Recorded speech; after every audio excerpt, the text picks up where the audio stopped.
구약성경 사사기 7장 9절에서 14절 말씀입니다. 구약성경 372면쯤 되겠습니다. 사사기 7장 9절입니다. 그 밤에 여호와께서 기드온에게 이르시되 일어나 진영으로 내려가라. 내가 그것을 내 손에 넘겨 주었느니라. 만일 너가 내려가기를 두려워하거든 너 부하 부라와 함께 그 진영으로 내려가서 그들이 하는 말을 들으라. 그 후에 내 손이 강하여져서 그 진영으로 내려가리라 하시니 기드온이 이에 그의 부하 부라와 함께 군대가 있는 진영 근처로 내려간즉 미디안과 아말렉과 동방의 모든 사람들이 골짜기에 누웠는데 메뚜기의 많은 수와 같고 그들의 낙타의 수가 많아 해변의 모래가 많음 같은지라. 기드온이 그곳에 이른즉 어떤 사람이 그의 친구에게 꿈을 말하여 이르기를 보라 내가 한 꿈을 꾸었는데 꿈에 보리떡 한 덩어리가 미디안 진영으로 굴러 들어와 한 장막에 이르러 그것을 쳐서 무너뜨려 위쪽으로 덮으니 그 장막이 쓰러지더라. 그의 친구가 대답하여 이르되 이는 다른 것이 아니라 이스라엘 사람 요아스의 아들 기드온의 칼이라. 하나님이 미디안과 그의 모든 진영을 그의 손에 넘겨주셨느니라 하더라.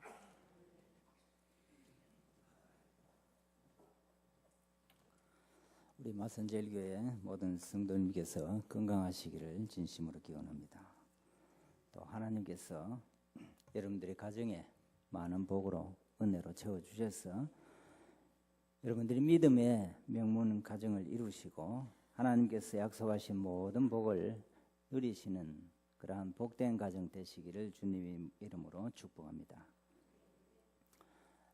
오늘은 이 본문 내용이 제가 이 PPT를 통해서 설명하지 않으면 본문 내용을 쉽게 이해할 수 없기 때문에 PPT 자료를 몇 가지 만들어서 보여드리면서 본문 내용을 먼저 설명하도록 그렇게 하겠습니다. 그런 가운데서 히브리어를 조금 이렇게 설명하게 되니까 여러분들이 큰 부담을 느끼지 마시고 그 전체 흐름을 따라갈 수 있기를 바랍니다. 첫 번째 한번 띄워보겠습니다. 오늘 본문을 보면은 이스라엘 군대가 미디안 군대와 대치해서 전쟁을 벌이고 있는 그런 본문이 기록이 되어 있습니다. 이스라엘 군대는 저 멀리 보이시는 그 산에 보이는 산에 길보아 산이라는 그곳에 진을 치고 있었습니다. 반면 아말렉 군대는 미디안 진영은 그 맞은편에 모래산과 또 그 밑으로 이렇게 뻗어 있는 그 골짜기에 평지에 진을 치고 있었습니다. 그러니까 수적으로 보면은 아주 절대적인 열세입니다. 여러분들이 거기에 12절에 나오는 대로 내려와 보니까 이 골짜기에 군대들이 누워 있는데 숫자가 어떻게 보이냐 메뚜기 수와 같이 그렇게 많고 낙타의 수가 해변의 모래와 같은 그러한 정도로 막강한 군사력과 마주치고 있습니다. 그래서 저 길보아 산에서 이제 밑으로 내려와야 하롯이라는 샘에서 흘러나오는 그 물을 마실 수가 있는데 겁이 나서 두려워서 밑으로 내려와서 물을 마시지를 못합니다. 그래서 먼저 이스라엘 군대가 이제 22,000명을 먼저 돌려보내고 그 뒤에 다시 10,000명을 이제 내려가게 해서 그 군대가 물을 마시도록 그렇게 이제 조치를 취합니다. 그런데 이 10,000명 가운데 이제 300명 정도의 군사들은 물을 손으로 떠서 이렇게 핥아 먹었었습니다. 나머지는 엎드려서 이제 물을 먹었었죠. 그런데 하나님께서 그 10,000명 중에서 물을 손으로 떠서 먹는 이 300명의 군사만 선발을 하도록 그렇게 하나님께서 명령을 하셨습니다.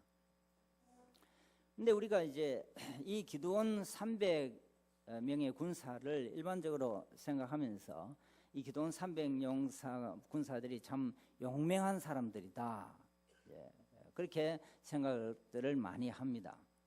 그래서 기도원 300용사, 우리도 기도원 300용사와 같은 그런 사람들이 되자 이렇게 이제 생각을 하고 다짐을 하기도 하지요. 그런데 우리가 다르게 생각해 보면은 물론 이 300명의 군사들이 참 목에 갈증이 나는 그런 가운데서도 적군이 오냐 참 경계를 하면서 먹는 그런 아주 군인 정신에 투철한 그런 군사들이다 이렇게도 생각해 볼 수 있지만 또 다른 각도에서 생각해 보면은 그렇게 갈증이 들어 있는데도 적군들이 올까 싶어서 두려워하면서 물을 떠서 먹는 그런 군사들이 아니냐 이렇게 생각을 해볼 수도 있습니다. 그러니까 이 기도원 300여 군사들이 반드시 어디 군인 정신에 투철한 그런 엘리트 부대냐, 공수부대 같은 그런 이제 해병대 공수부대가 그런 군사들이냐 다르게 생각을 해볼 수도 있습니다. 특별히 이 기도원 300명의 이 군사들을 우리가 정예부대로 볼 수 없다는 점은 본문의 흐름을 보면은 잘 알 수가 있습니다. 하나님께서 300명을 선발하신 목적이 어디에 기록이 되어 있느냐, 2절에 그 목적이 잘 기록이 되어 있습니다. 2절에 보면은 어떻게 기록이 되어 있습니까? 여호와께서 기도원에게 이르시되 너를 따르는 백성이 너무 많은저, 미디안의 그 군사에 비하면 참 턱도 없이 부족한데도 하나님께 보실 때는 너무 많다는 거예요. 내가 그들의 손에 미디안 사람들을 넘겨주지 아니할 것이다. 소수의 군대를 동원해라는 거죠. 왜냐? 이유가 설명이 되어 있습니다. 이는 이스라엘이 나를 거슬러 스스로 자랑하기를 내 손이 나를 구원하였다 할까 함이라. 그러니까 숫자가 많아서 전쟁을 해서 이기는 것 같으면은 우리가 숫자가 많아서 이겼다 이렇게 이야기할 거 아니냐. 이런 맥락에서 보면은 기도원 300 군사들을 용사로 볼 수 있겠냐는 것이죠. 왜냐? 하나님께서 기도원 300명을 아주 정예부대를 군인 정신에 투철한 그런 사람들을 선발해서 만약 이 전쟁에 이겼다고 한다면은 어떻게 이야기하겠습니까? 적어도 이 300 용사들 때문에 전쟁에서 이겼다 그렇게 자랑할 것이에요. 그런데 하나님께서는 그걸 원하는 것이 아니라는 것입니다. 특히 이 사사기 7장에는 어떤 단어가 등장을 많이 하느냐, 두려워한다, 두려움과 관련되는 단어가 이 사사기 7장에 참 많이 등장을 합니다. 이스라엘 군대가 처음 진을 쳤던 그 하롯이라는 이 셈도 지명이 어디에서 왔느냐, 하롯이라는 말은요, 한번 PPT를 볼까요?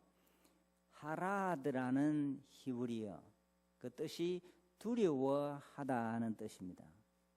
그러니까 진을 친 장소부터 지금 아주 이상한 기분이 들어지는 겁니다. 두려움이 지금 가득 차 있습니다. 수적 열세가 있는 그런 이스라엘 군대들이 두려워하는 것입니다. 군사들이 두려워서 이 두려워하는 하롯에서 진을 치고 하룻밤을 지내게 되어지는 겁니다. 자, 그러면은 이 지휘관 기도원은 그러면 아주 용맹무사한 그런 지휘관이냐? 우리가 기도원 하면은 아주 용맹무사한 그런 장군으로 지휘관으로 생각을 합니다만은 기도원은 그런 사람이 있느냐? 기도원도 우리가 10절에 보면은 어떻게 기록을 합니까? 만일 네가 내려가기를 두려워하거든, 적군 진영으로 내려가는 것을 정탐을 해야 되니까 두려워하거든,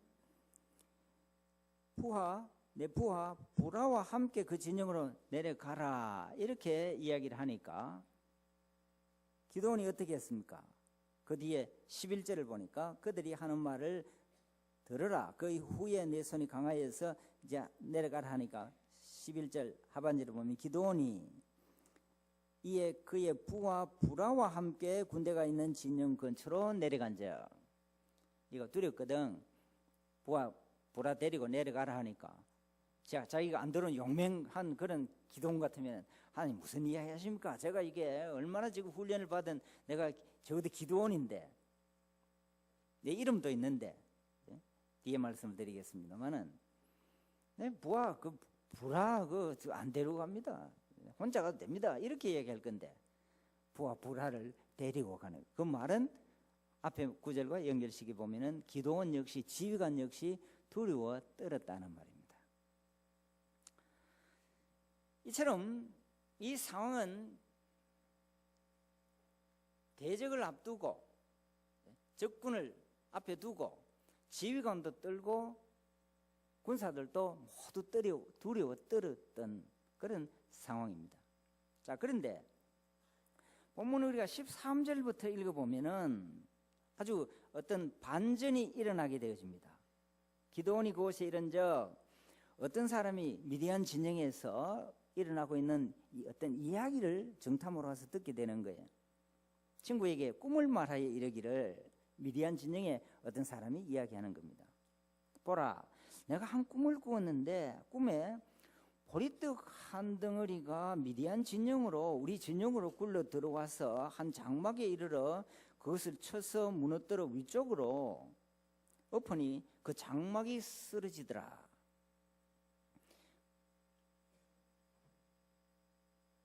이 미디안 진영의 군사가 설명을 하면서 보리떡 한 덩어리가 굴러 들어왔는데 장막이 쓰러지더라. 그리고 이 보리떡을 또 어떻게 해몽을 하는가 하면은 그의 친구가 대답해 이르되 이는 다른 것이 아니라 이스라엘 사람 요아스의 아들 기드온의 칼이라. 이렇게 해석을 합니다. 이 보리떡 한 덩어리를 어디에 근거해서 기드온의 칼이라 이렇게 해석을 하느냐 하는 거예요. 굴러 들어간 것이 하필이면 왜 보리떡 한 덩어리가 굴러 들어갔냐. 전쟁을 치니까 배가 고파서 보리떡 한 덩어리 먹으라고 굴러 들어간 거냐. 칼도 아니고 거대한 무기도 아니고 창도 아니고 참 선뜻 이해가 되지 않는 그러한 이야기입니다. 또 꿈을 해몽하는 자가 무슨 근거로 보리떡 한 덩어리를 기드온의 칼이라고 해석했겠냐. 여기에 대해서 어떤 분들은 해석을 하기를 이 보리떡이라고 하는 것은 이스라엘 당시에 짐승에게나 주는 그런 먹이였고 또 아주 가난한 하류계층 사람들이 배가 고플 때 먹는 그런 아주 보잘것없는 그러한 떡이 보리떡이라는 것입니다. 그러니까 하나님께서 보여주시기를 참 보잘것없는 보리떡 한 덩어리와 같은 그러한 군사를 동원해서 하나님께서 이기게 하실 것이다 하는 그런 교훈을 보여주는 것이다. 그래서 우리가 참 보리떡과 같은 하찮은 존재이지만 하나님 손에 붙잡히게 되어지면은 모든 대적들을 물리치는 그런 존재가 된다. 이런 식으로 해석을 하기도 합니다. 그러나 그거 참 근거 없는 그러한 해석이에요. 아주 비상적인 해석입니다. 자기 관점에서 주관적으로 해석하는 그러한 해석이에요. 이 본문을 정확하게 이해하기 위해서 우리는 히브리 용법에 있어서 히브리 문학에 있어서 소위 말하는 언어 유희라는 테크닉을 알아야만 합니다. 그래서 설명을 하려고 하는 거죠. 히브리 문화에 언어 유희, 워드 플레이와 같은 것이 있단 말이에요. 제가 부산에서 차를 타고 이렇게 오면요, 부산 벗어날 때에 그 육교에 어떤 불교 방송이 어떤 용어를 슬로건을 붙여놨는가 하면은 부처를 믿으면은 우리의 모든 문제가 술술 잘 넘어갑니다. 이렇게 붙여놨어요. 참 그 언어의 유희가 있어요. 의미가 연상작용을 일으키게 합니다. 여러분 농부가 참 일을 할 때에 목이 아주 마르고 목이 마를 때에 덜일을 하고 난 뒤에 막걸리 한 잔, 지금 막걸리 생각하시면 안 돼요. 그냥 착 마시면은 술술 잘 넘어가겠죠. 술이 술술 잘 넘어가겠죠. 술 하면 술술 잘 넘어간다. 우리의 문제가 부처 믿으면 잘 풀린다. 아주 기막힌 그런 선전을 하고 있는 거예요. 바로 이런 용법을 예를 들면은 사용하고 있는 것입니다. 자, 흥미로운 사실은 보리떡 할 때에 이 떡이라는 단어를 어떤 단어를 쓰냐, 히브리 단어에 쓰는 단어가 여러분 잘 아시는 대로 레헴이라는 단어를 씁니다. 베들레헴 할 때에 베트는 집이라는 뜻이에요. 베들레헴 어떤 뜻입니까? 떡집이라는 뜻을 가지고 있어요. 자, 그런데 이 떡이라는 단어와 비슷하게 연상작용을 주는 단어가 무엇인가 하면은 레헴 라함이라는 단어예요. 그러니까 히브리 단어에 있어서 레헴과 라함은 같은 어근을 가지고 있어요. 같은 뿌리를 가지고 있다는 말이에요. 그런데 이 라함이라는 이 단어는 어떤 의미를 가진 단어냐? 싸우다, 전쟁한다 하는 이런 뜻을 가지고 있어요. 그러니까 떡이라는 단어, 라함과 레헴과 관계되어 있는 그런 단어가 무엇이에요? 싸우다, 전쟁한다 하는 것과 관련이 있단 말이에요. 떡과 전쟁이 연관성이 있다는 말이에요. 사실 고대에 일어난, 중동에서 일어난 대부분의 전쟁은 무엇 때문에 일어난 전쟁입니까? 빵 때문에, 떡 때문에 일어난 그러한 전쟁입니다. 미디안과 아말렉 연합군이 이스라엘을 치러 온 이유도 이 밀추수기에 곡식을 약탈하기 위해서 침공을 해오는 것이거든요. 결국 우리가 알 수 있는 것은 떡이라는 단어, 떡이라는 단어와 전쟁이라는 말은 그 어원이 같은 말이라, 그렇게 생각을 할 수 있습니다. 그렇기 때문에 여기서 보리떡 할 때의 그 떡은 단순히 우리가 먹는 떡만 의미하는 것이 아니고 전쟁이라는 단어를, 이중적인 의미를 가진 단어를 사용하고 있는 것입니다. 이것이 저자의 의도입니다. 자, 또 흥미로운 한 가지 사실은 이 보리라는 아주 흥미로운 그런 단어예요. 여러분 보리 추수할 때 보리 알지요? 이 보리라는 단어를 히브리어로 세오라라는 단어를 쓰고 있습니다. 그런데 이 세오라라는 단어하고 같은 비슷한 이 가족들, 어근이 같은 단어들이 어떤 단어인가 하면요, 세아르라는 단어가 있어요. 그것은 머리카락이라는 것을 표현할 때 세아르라는 용어를 써요. 또 두려워한다, 공포라는 단어를 쓸 때에 시아르라는 단어를 써요. 그러니까 보리라는 것하고 세오라라는 보리하고 머리카락 세아르하고 시아르, 공포가 다 같은 말이에요. 같은 어근을 가지고 있다는 거예요. 그런데 참 흥미로운 것은요, 이 보리의 모양을 보면은 머리카락과 같아요. 탈곡을 하기 전에 보리에 서 있는 그런 모습들을 보면은 보리가 머리카락같이 쭉 빗어 있어요. 그리고 우리가 두려울 때에 우리 언어에서 어떤 표현을 씁니까? 머리카락이 쭉 빗은다, 이렇게. 지금도 두려워서 머리카락이 쭉 빗어 있는 분들이 있는지 모르겠는데 여러분 다 잘 떠듬어 놓으시네요. 머리카락이 쭉 빗은다. 자, 그러니까 참 흥미로운 사실은 보리라는 말과 두려움이나 공포가 같이 연결되어 있으니까 이 당시에 전쟁을 하는 이 두려운 상황에서 보리떡이라고 하면은 두려운 떡은 뭡니까? 싸운다, 전쟁한다. 이 단어와 쉽게 연결이 되어지는 것입니다. 그러니까 보리떡 한 덩어리가 굴러 들어갔다는 말은, 보리떡은요 두려운 전쟁이라는 말입니다. 두려운 전쟁이 굴러 들어와 있는데 이것을 무엇이라고 표현하는가 하면요, 꿈을 해몽하는 자가 기도원의 칼이다. 어떻게 이런 해석을 해몽을 해내느냐는 말이에요. 여러분 기도원은 자른다라는 뜻을 의미를 가지고 있어요. 자르는 것은 무엇입니까? 칼이에요.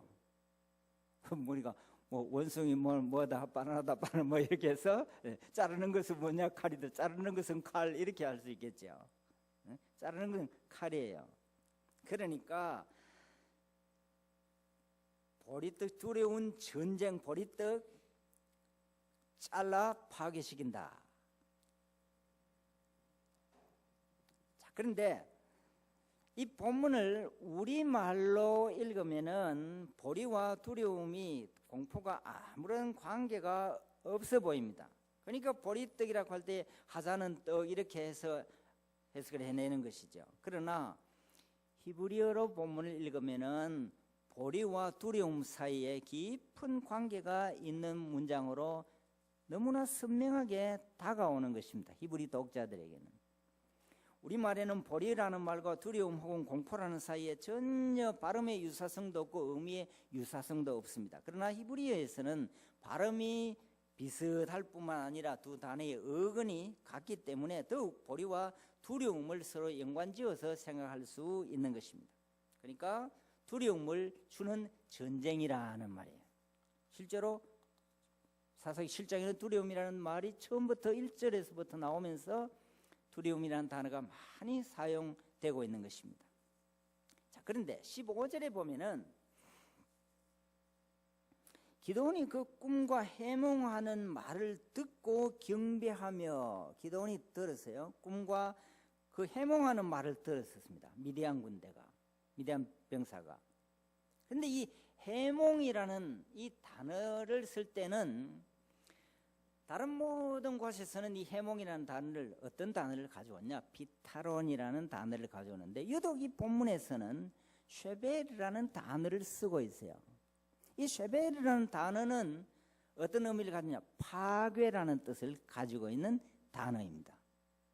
그래서 기도원의 칼이 미디안 진영을 파괴하는, 두려운 떡 전쟁에서 기도원의 칼이 미디안 진영을 파괴하는 것으로 해몽해내는 것은 아주 정당한 그러한 해몽이고, 미디안 군대가 그것을 해몽하면서 그 소문이 퍼져나갈 수밖에 없는 그러한 상황이라는 것을 우리가 본문 배경을 통해서 이해할 수 있는 것입니다. 두려움이라는 거예요. 이 꿈과 해몽을 듣고 난 뒤에 기도원이 자리에서 발떡 일었습니다. 하나님을 경배하게 되어집니다. 이제는 수적 열세에서 오는 두려움이 온데간데가 없습니다. 승리에 대한 확신을 가지게 되어지는 것입니다. 그래서 주저함이 없이 하나님께 경배하고 이스라엘 진영으로 돌아와서 승리를 선언하게 되어집니다. 그리고 300명이 수행할 수 있는 최적의 전략을 수립합니다. 300명이 뭘 할 수 있겠어요? 항아리를 들고, 횃불을 들고, 항아리를 깨고, 이렇게 진군에 들어가는 것입니다. 기도원의 칼이라, 여호와의 횃불을 들고 가는 것입니다. 그러니까 이제는 두려워 떨던 그런 기도원의 지휘관의 모습을 볼 수가 없어요. 병사들도 300명도 사기가 완전히 달라지게 되었을 것입니다. 반면에 미디안 진영은 어떻게 되었습니까? 꿈이 해몽되고 그 소식이 급속하게 번져나가게 되어지니까 기도원의 군대가 횃불을 들고 나팔을 불었을 때에 더 심한 두려움에 빠지게 되어집니다. 그래서 자중질환이 일어나게 되어지는 것이에요. 횃불과 나팔 소리가 불려지는 그것이 오히려 두려움을 더해주는 도화선이 되었다는 말씀입니다. 사랑하는 성도 여러분, 미디안 군대가 이스라엘 군대에 패한 직접적인 이유는 무엇입니까? 두려움 때문에 패했었습니다. 그들에게 두려움이 없었더라고 한다면은 처음에 횃불을 들고 항아리를 깨뜨리고 밀려왔을 때에 아주 자다가 아주 자중질환이 있었겠죠. 그러나 두려움이 없으면요, 곧장 바로 전열을 정비할 수 있었고, 충분히 수적으로 보면은 충분히 이 이스라엘 군대를 300명 정도야 얼마든지 무너뜨릴 수 있는 그런 상황이었습니다. 그러나 두려움이라는 것이 있었기 때문에 평정심을 찾지 못한 것입니다. 두려움은 과민 반응을 일으킵니다. 여러분, 우리가 잘 아는 대로 연주자들이 뭐 피아노 연주를 한다든지 성악 연주를 한다든지 연주자들이 청중에 대해서 두려움에 떨면은요, 평소에 범하지 않던 실수를 막 범하게 되는 거예요. 피아노 치면서 콩나물을 엄청나게 빠뜨리는 겁니다. 그 콩나물 다 모아놓으면요, 국 끓일 정도로 콩나물을 많이 빠뜨려요. 운동선수가, 축구선수 여러분 생각해 보십시오. 상대에 대해서 전력으로 보면 우리가 상대 안 된다, 우리가 이길 수 있겠냐. 중국 팀이 만날 우리한테 지는 이유가 하나는 공포증 때문에 그렇잖아요. 안 된다는 거지. 그러면 시합도 하기 전에 패하는 거예요. 군대는 더 그래 하겠죠. 군사들이. 그러니까 지휘관이 어떻게 합니까? 나를 따라라 하고 나가는 거죠. 그래서 전쟁에서 이기는 거예요. 두려움은 건강상으로도 참 해롭다 하는 것이 많은 의사들이 의학적으로 보여주고 있는 그러한 의학적인 과학적인 사실입니다. 두려움은 심지어는 충치를 유발하기도 하고, 두려움은요 심장 질환을 유발합니다. 혈액이 순환이 잘 안 된단 말이에요. 두렵고 스트레스 쌓이고 공포심에 떨고 이러면요 심장 질환이 생겨난다는 거예요. 두려움은 심지어는 여성들의 경우에는요 갑상선 호르몬의 균형을 깨트려 갖고 호르몬의 이상이 있도록 만든단 말이에요. 두려움이라는 것이. 그만큼 두려움이라고 하는 것이 우리에게 엄청난 치명적인 그러한 요인이라는 것이에요. 사랑하는 성도 여러분, 우리가 무슨 일을 하든지 간에 우리에게 가장 장애가 되는 것이 무엇입니까? 그것은 두려움입니다. 하나님께서 우리에게 맡겨주신 일을 감당함에 있어서도 가장 방해되는 것이 바로 걱정하고 염려하고 두려워하는 마음입니다. 주님의 몸된 교회와 복음을 위해서 일할 때 혹시라도 사람들이 잘 이해를 하지 못하고 또는 관점이 다르기 때문에 비난하고 뒤에서 수군거리면은 어떻게 하느냐 생각하면서 사람들의 소리를 듣기 싫어서 주춤거리고 염려하고 두려워하고 아무 일도 하지 않으면 자신은 편할지 몰라도 그리스도의 영광스러운 복음은 전파되지 못합니다. 자기 자신은 한 사람은 편할지 몰라도 하나님의 나라는 전진하지 않는다는 사실을 우리 모두가 알아야만 합니다.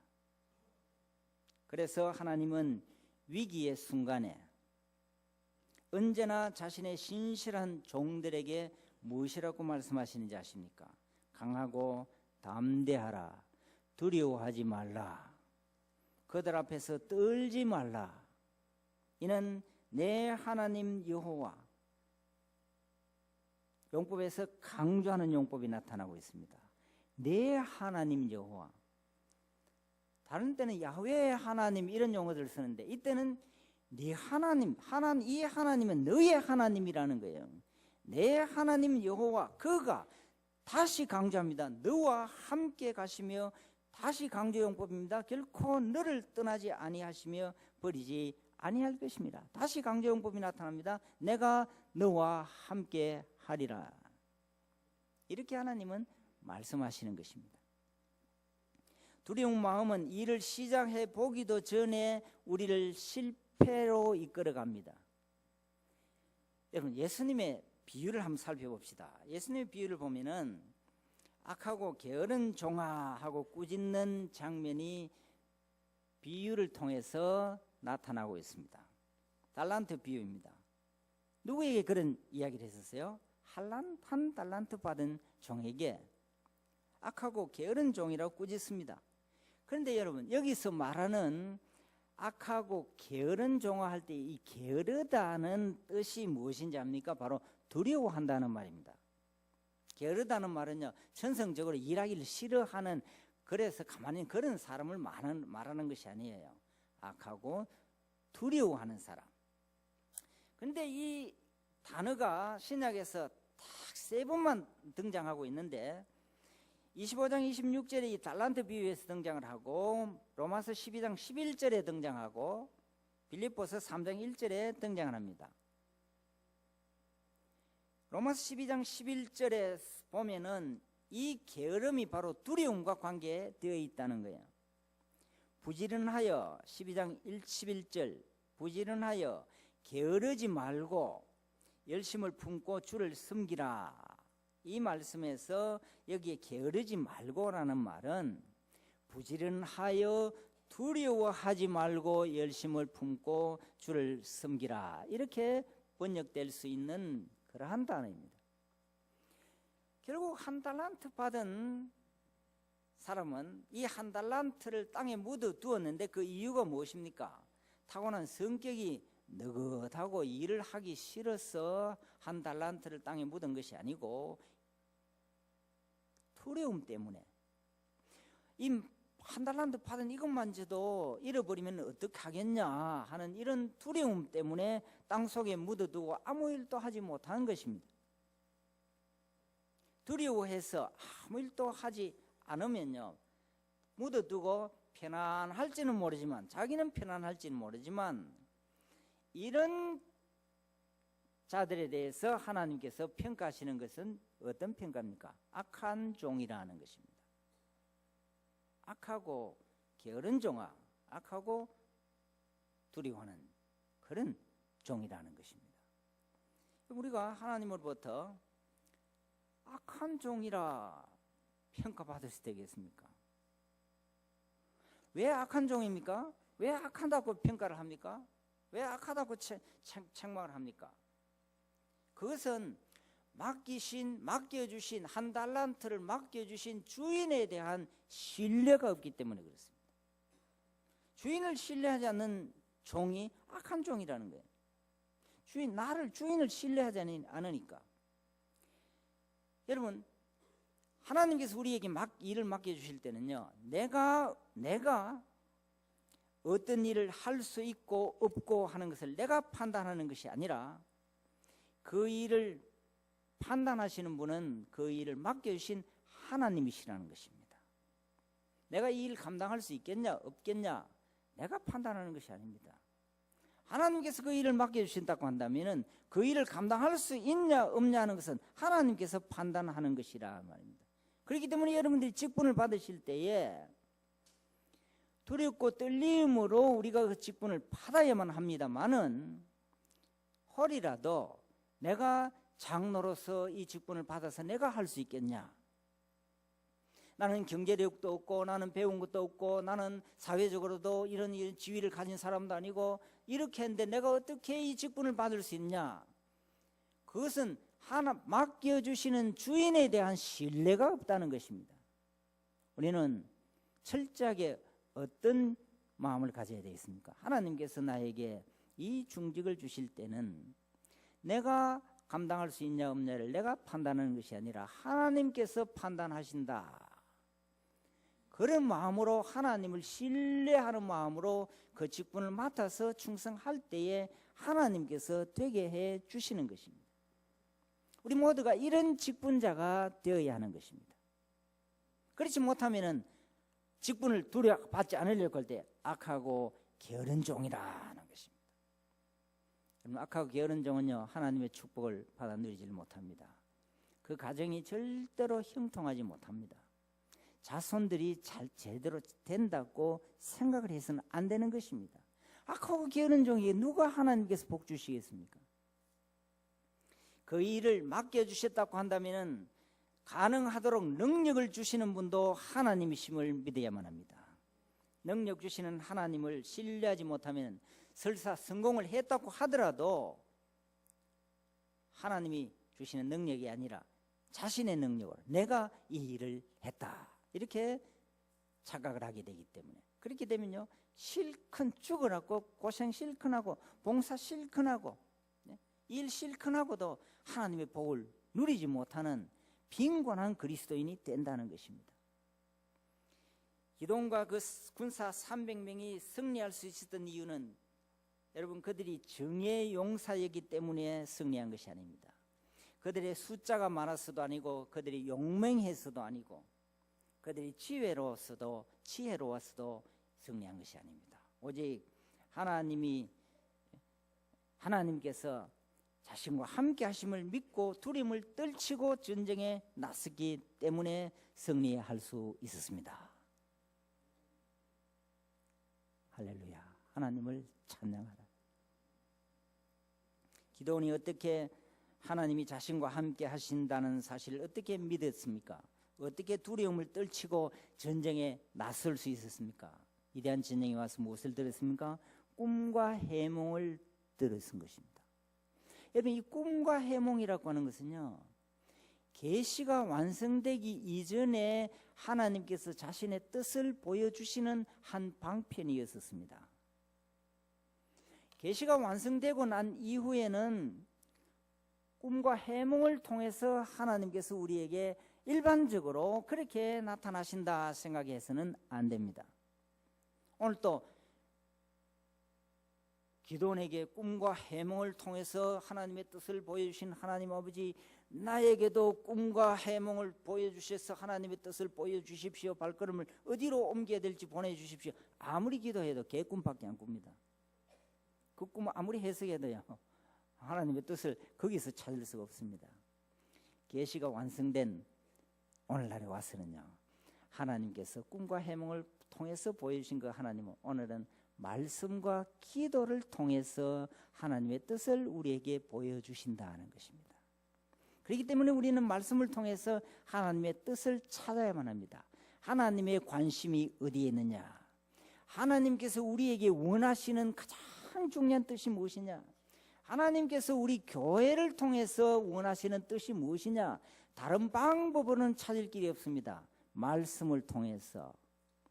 여러분들이 하나님 앞에 간절히 엎드려서 기도할 때에 하나님께서 마음에 성령을 통해서 우리에게 확신을 주시는 것입니다. 이 일은 어떤 일이 있어도 복음을 위해서 하나님께서 우리에게 맡겨주신 그러한 일이다. 우리 공동체에 맡겨주신 일이다. 직분자로서 나에게 하나님께서 이런 봉사를 하기를 원하신다. 말씀과 기도를 통해서 하나님의 뜻을 찾고 두려움 없이 하나님 앞에 헌신하고 충성할 때에 하나님께서 우리에게 예비한 복을 주시는 것은 물론이고 천대를 통해서 약속하신 그 복을 우리의 가정에 하나님께서 은혜를 베풀어 주실 것입니다.